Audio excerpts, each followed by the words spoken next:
우리말 어원과 관련된 소중한 경험과 깊은 통찰이 담긴 보물 같은 영상을 알게 되었습니다.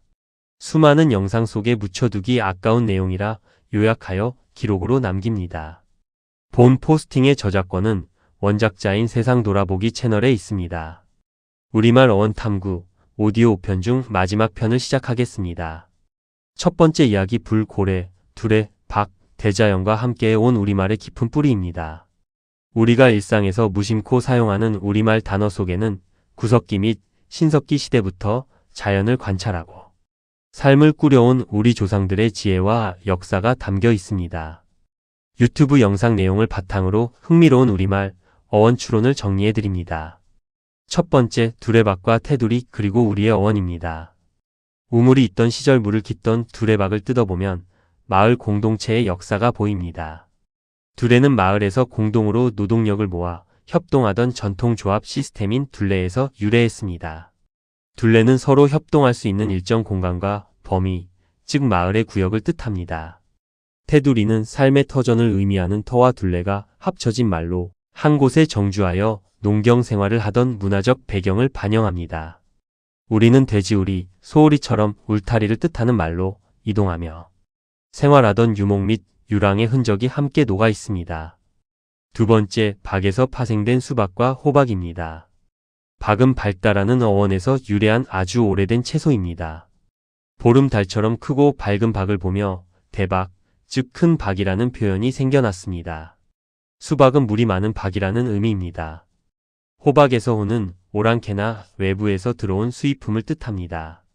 단군 신화의 곰과 호랑이 부족 이야기처럼 외부에서 뒤늦게 유입된 박임을 나타냅니다. 세 번째, 고래와 구들의 어원입니다. 불고래, 즉 온돌고래는 온돌에서 아궁이의 불길이 지나가는 통로를 말합니다. 이 형태가 구불구불하고 깊은 골짜기인 골과 같아서 고래가 되었습니다. 바다의 고래는 육지에서 구불구불하고 거대한 협곡인 고를 보던 조상들이 바다에서 발견한 거대한 동물의 모습에 동일한 직관을 적용하여 붙인 이름으로 추정됩니다. 구들은 뜨거운 불길 위에 놓여 열을 전달하는 돌판인 구운 돌에서 유래했습니다. 뜨거운 돌판에 오징어 등을 올렸을 때 반건조 상태가 되는 모습에서 꾸들꾸들하다라는 표현이 나오게 되었습니다. 네 번째, 불과 술에 담긴 문명의 역사입니다. 불과 술은 인류 언어 초창기인 신석기와 구석기 시대부터 형성된 핵심 어휘입니다. 부지런하다는 불을 짓는다에서 나온 말입니다. 불씨를 꺼뜨리지 않고 유지하며 불을 피우는 일은 상당한 정성과 부지런함이 필요했습니다. 부질없다는 불질, 즉 불 피울 일이 없다는 뜻으로 더 이상 불을 지펴서 집을 데우거나 음식을 할 필요가 없는 끝난 상태를 의미합니다. 함부로는 한불, 즉 큰 불로에서 유래했습니다. 준비되지 않은 사람이 큰 불을 다루며 장난치는 위험한 행동을 주의시키는 데서 나온 표현입니다. 술, 수라상, 빚다에서 술은 수, 즉 물이 흘러가는 발음 형태에서 유래했습니다.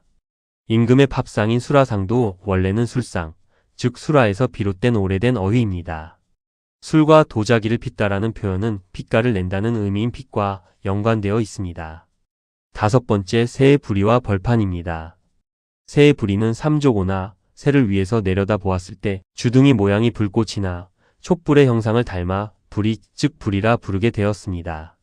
벌판, 번다에서 불이 옮겨 붙어 확산하는 것을 번진다, 벌다라고 하듯 세력이나 자손이 팽창하고 번성할 수 있는 넓은 터전을 벌이라 불렀습니다. 대표적인 예로 서라벌이 있습니다. 여섯 번째, 애꿎다와 감정의 어원입니다. 애꿎다는 즉 창자나 내장, 감정과 굳다, 즉 기준을 벗어나거나 날씨가 굳다의 합성어입니다.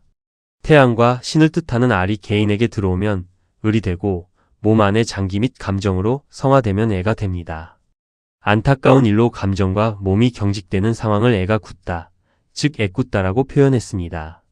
두 번째 이야기 씨말, 알, 한자 이전부터 존재했던 우리말과 문화의 뿌리입니다. 일상에서 흔히 쓰는 단어와 한자, 표현 속에는 중앙아시아를 거쳐 한반도로 이어진 우리 문명의 오랜 역사가 담겨 있습니다. 이번 포스팅에서는 한자의 차용 관계와 씨, 말, 알에 담긴 흥미로운 어원 추론을 정리해드립니다. 첫 번째, 샤머니즘과 갑골문의 원류입니다. 알타이 산악지대의 샤먼들의 전통 풍습은 한자 문명의 뿌리에 대한 새로운 시각을 제공합니다. 샤먼이라는 단어는 서구가 아닌 중앙아시아 및 시베리아 언어에서 유래한 표현입니다. 골복 문화는 동물 뼈를 불에 구워 갈라지는 틈으로 점을 치는 행위로 현재 알타이 지역 샤먼들에게도 남아 있습니다. 이는 갑골문과 한자 문화의 원류가 특정 지역에 국한된 것이 아니라 동아시아 전체 및 중앙아시아 초원 문명과 깊게 연결되어 있음을 보여줍니다. 두 번째, 말과 상형 문자의 차용입니다. 말은 본래 중앙아시아 초원 지대 유목민들이 먼저 길들여 사용하던 동물입니다. 어원의 형성 과정을 보면 그 지대에서 불리던 음인, 말 또는 말을 바탕으로 달리는 말의 형상을 따서 한자 말마자가 만들어졌고 그 발음 또한 기존에 존재하던 소리를 차용한 것으로 추정됩니다. 세 번째, 시라는 단어에 담긴 우리말의 본질입니다. 성시를 뜻하는 시는 단순한 한자 차용을 넘어 우리말에서 훨씬 넓고 본질적인 의미로 사용되어 왔습니다. 시의 본질을 보면 우리말에서 시는 사물의 특색, 특징, 본질을 뜻합니다. 날씨는 매일 새로 태어나는 날의 기운과 본질인 시를 의미합니다. 마음씨는 마음이 가진 근본적인 바탕과 성품을 뜻합니다. 솜씨는 손을 써서 다루는 타고난 재주와 본질인 손씨에서 유래했습니다. 시줄과 날줄은 직무를 짤 때 기준이 되는 줄인 시줄과 새로 시작되는 줄인 날줄을 뜻하며 자연과 세상을 바라보는 고유의 철학이 담겨 있습니다.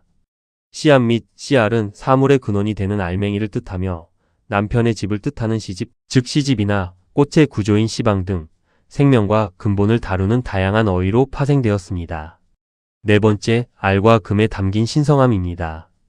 알타이, 알자, 백이 등에 쓰인 알은 태양과 신, 가장 소중한 근본을 뜻하는 순우리말입니다. 인격으로 체화되면 을이 되고 감정과 장기로 성화되면 애가 됩니다. 알타이와 금의 연관성을 보면 알트는 금 또는 번쩍이는 소중한 것을 의미합니다. 몽고로와 만주어의 아이신 즉 금이나 신라의 아신왕, 청나라의 애신강라 등의 명칭 역시 신성한 금을 뜻하는 알의 문화적 흔적을 보여줍니다. 세 번째 이야기, 개, 살갓, 가스나 삶과 역사가 녹아있는 우리말의 깊은 뿌리입니다. 우리가 일상에서 무심코 사용하는 어휘와 표현 속에는 조상들의 세밀한 관찰력과 삶의 지혜, 그리고 단안했던 역사의 흔적이 깊게 새겨져 있습니다. 한글날을 맞아 우리말 단어에 담긴 흥미로운 어원 추론을 정리해 봅니다. 첫 번째, 접두사개에 담긴 가짜와 배신의 의미입니다. 일상에서 쓰이는 접두사개는 동물개와는 구별되는 고유의 어원적 의미를 지닙니다. 개살구, 개복숭아, 개떡 등에서 쓰이는 개는 겉모습은 그럴듯하지만 기대에 미치지 못함 또는 가짜, 속임이라는 의미를 담고 있습니다. 특정 욕설에 쓰이는 개 역시 동물이 아닌 나를 속이고 낳은 가짜 아이, 즉 가짜 자식이라는 어원에서 파생되어 극심한 배신감과 혐오감을 나타내는 표현으로 자리 잡았다는 추론이 가능합니다. 두 번째, 살갓과 갓의 연관성입니다. 물건의 테두리나 가장자리를 뜻하는 방언갓에 고속도로의 갓길, 가죽 세공 장인을 뜻하던 갓바치 등에서 갓 또는 가는 경계와 거죽을 의미합니다. 살갓은 몸의 실체인 살과 경계를 뜻하는 갓이 합쳐져 만들어진 순우리말로 내부와 외부를 구별짓는 가장자리, 즉 피부를 뜻하는 아름다운 표현입니다. 가위, 즉 가시개는 가장자리인 가세를 자르고 정돈하는 도구라는 의미에서 가시개가 가위로 발전했을 가능성을 보여줍니다. 세 번째, 가스나, 즉 가시내에 남아있는 역사의 아픔입니다. 산의 아이는 사납다, 즉 강인하다라는 성격적 특징에서 유래했고 머슴하는 노동력을 쓰는 머슴, 즉 힘의 관점에서 명명된 표현입니다. 가스나, 즉 가시내는 몽골이나 청나라 등의 외적 침입, 당시 어린 여성들이 끌려가는 것을 막기 위해 남장을 시키고 가짜 사내, 즉 가사내라고 부르던 데서 유래했다는 설이 있습니다. 우리 민족의 아픈 역사가 언어에 수용되어 남아있는 사례입니다. 네 번째, 참과 거짓, 그리고 언어적 재치입니다. 우리말은 인간관계와 철학적 기준인 옳고 그름을 직관적인 어휘로 구분해 왔습니다. 거짓은 내면의 깊은 심장에서 나오는 마음인 참과 몸의 겉면이나 거죽을 뜻하는 거짓, 즉 거죽으로 진실성을 구분했습니다.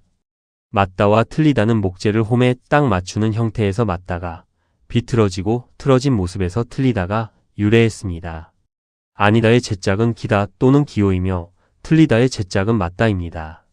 매운탕과 맑은탕에서 안 매운탕이라 부르는 대신 미각을 시각적 표상으로 전하네.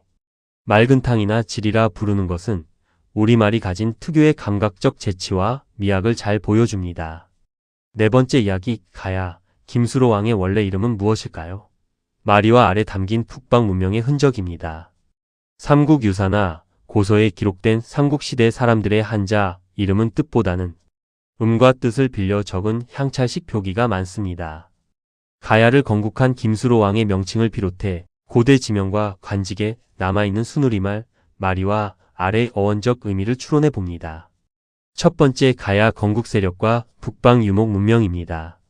최근 고고학적 발굴과 연구에 따르면 가야를 형성한 주도 세력은 철기, 문화와 금을 선호하던 북방계, 즉 부역의 세력으로 추정됩니다. 과거 중앙아시아와 알타이, 산맥을 잇는 초원지대는 문명의 주요 교류 통로였습니다. 북방계 유목 세력이 한반도, 남부로 이동하면서 선진 철기 문화와 고유의 언어적 요소를 함께 이식했습니다. 두 번째, 한자 머리수 자와 이슬로 자로 표기된 김수로 왕의 향찰식 실제 명칭 추론입니다. 김수로 왕의 이름은 한자의 뜻이 아닌 당시의 고유어로 읽어야 본래 의미가 드러납니다. 6알 중 가장 먼저 태어난 으뜸이자 우두머리라는 뜻에서 수장이나 우두머리를 뜻하는 머리수자를 사용했습니다. 당시 신라 및 가야어로는 수가 아닌 마리 또는 머리로 읽었을 가능성이 높습니다. 향찰식 읽기 예시를 보면 신라 장군 이사부를 이사마루, 거칠부를 거칠마루로 읽듯 지아비 부 자나 머리수자는 모두 으뜸이나 높은 곳을 뜻하는 마루 또는 마리의 표기입니다. 세 번째, 마리, 마루, 마님으로 이어지는 언어적 유산입니다.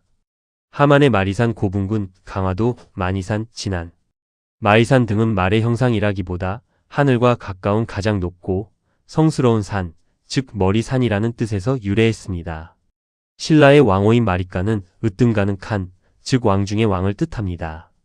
고귀한 대상을 부르던 마리나 마루의 존칭님이 붙어 마님이 되었고 큰 칸을 뜻하는 대감과 결합하여 대감마님이라는 표현으로 발전했습니다. 네 번째, 알과 황금의 세계적 어원입니다. 난생신화, 즉 알에서 태어난 구원자에 등장하는 알은 태양, 근본, 그리고 가장 소중한 황금을 상징합니다. 중앙아시아 언어와의 연결성을 보면 알타이 산맥의 알트는 금을 뜻하며 현재 터키어에서도 금을 알튼, 몽골어에서는 알트라 부릅니다. 백제 아신왕, 신라 기말지 관직명, 알찬 등은 모두 황금과 신성함을 뜻하는 알의 음을 한자로 차용한 사례입니다. 오늘 이야기가 흥미로우셨다면 구독과 좋아요, 알림 설정까지 부탁드립니다. 감사합니다.